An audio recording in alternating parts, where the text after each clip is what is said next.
On this edition of What's Going On with Shipping, Canadian port workers on their west coast have issued a strike notice.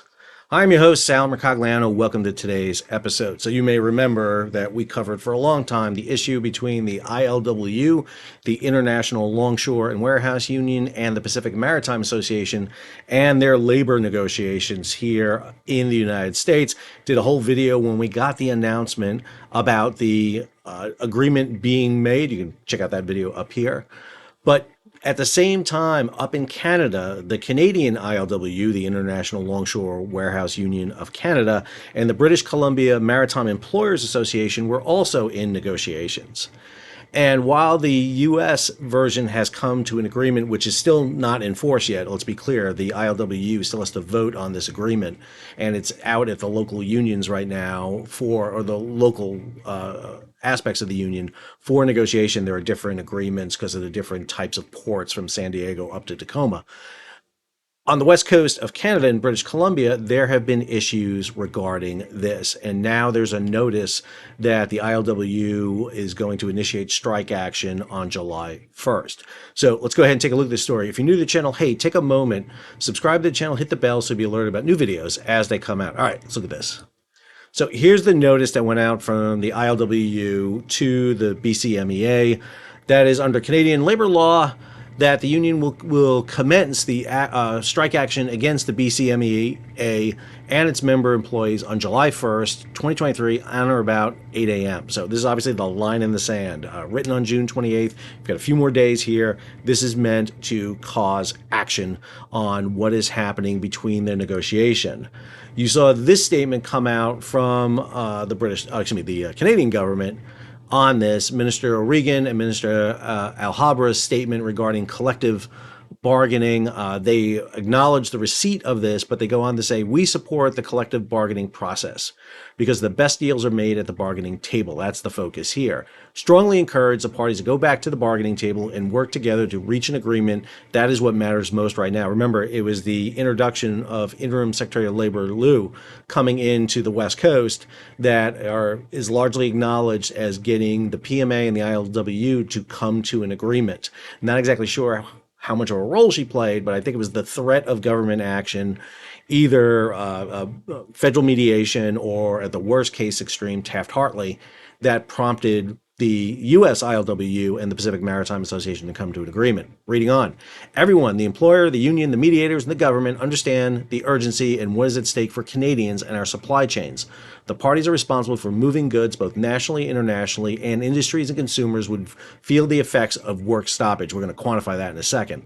Senior mediators from the Federal Mediation and Conciliation Service are meeting with the parties and will keep supporting negotiations until an agreement is reached. That sounds like a happy, fun crew right there. So this is a story that was in BIV, and they talk a little bit about the issue facing the 7,400 port and terminal workers. In particularly, they go down here. Key ILWU objectives in the current contract negotiation include stopping the erosion of union work through contracting out, in other words, getting casuals or temporary labor in there. Basically, that takes work away from union members and tends to lower the cost because you're using part-time workers, workers without full union benefits, to the detriment of union members who are retiring and long-term union members. Goes on here, protecting current and future jobs for the impacts of port automation. There's a huge issue going on in ports around the world about the issue of automation making ports more efficient, but sometimes that efficiency means less jobs. And protecting dock workers from high inflation and British Columbia's skyrocketing cost of living. One big issue we've seen on the West Coast, both the US and Canada, it's really expensive to live in ports because of the fact that everybody wants to be there, they want to be on the water, but it makes working people really difficult to live there. So a big issue for the ILWU on the West Coast of Canada. This is the Port of Vancouver. The green dots there show you cargo ships. You can see them packed in along the piers here in Vancouver with others waiting to offload. 29 terminals in and around Vancouver. It is the biggest port in Canada. So a shutdown of the Port of Vancouver, and there's other ports all the way up to Prince Rupert. There are plenty of ports up and down the west coast of British Columbia, but Vancouver is key. Give you an idea, this is from the Port of Vancouver site. 29 major terminals. The port is able to handle a wide diversity of cargo in all modes. It is a all-around port. It's not just containers or break bulk or fuel. It's everything. It's the country's gateway to 170 trading economies around the world, and perhaps the most scary statistic, the port handles $1 out of every $3 of Canada's trade in goods outside of North America. Over 115,000 jobs, $305 billion in goods, $7 billion in wages, and $11.9 billion in total GDP across Canada. A shutdown of this port would be extremely detrimental to Canada. Give you an idea, these are the amount of containers that go in and out of Canada, 712,000 containers so far out of Vancouver. If you convert those to TEUs, 1.3 million TEUs so far. Now, this obviously pales in comparison to LA, Long Beach, and big ports in the United States, but also remember that Canada has a fraction of the population of the United States. But any shutdown of a Canadian port, particularly on the West Coast, and most particularly Vancouver, is detrimental. Yes, you can shift cargo and ships out of Vancouver down to U.S. ports because U.S. ports right now have some capacity. You can go into Seattle, Tacoma, Oakland, LA, Long Beach. The problem is some cargo can't be exported through those ports. If you have grain, oil, I mean, there are certain terminals, you need facilities to do that. And if those facilities are not in place, can't do it. Plus, you're adding a huge amount of expense now to rail divert vessels.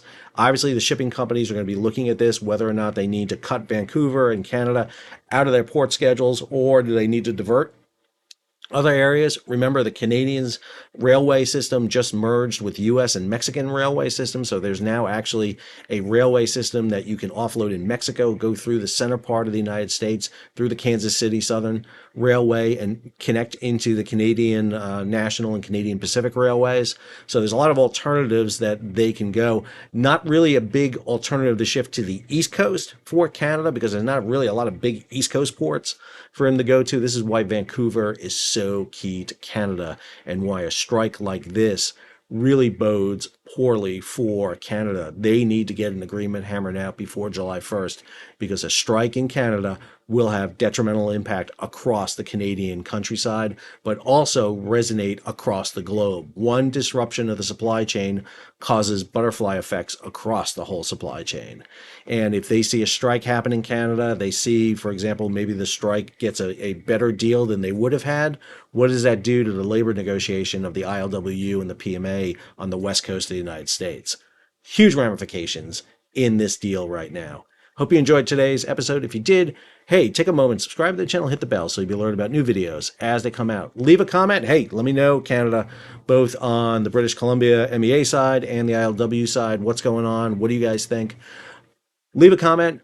Share it across social media, give it a big thumbs up, and if you can, support the page. How do you do that? You hit that super thanks button down below, or head on over to Patreon. You'll see a link pop up here at the end of the video or down the show notes so that you become a monthly or yearly subscriber. Until our next episode, Sal, signing off.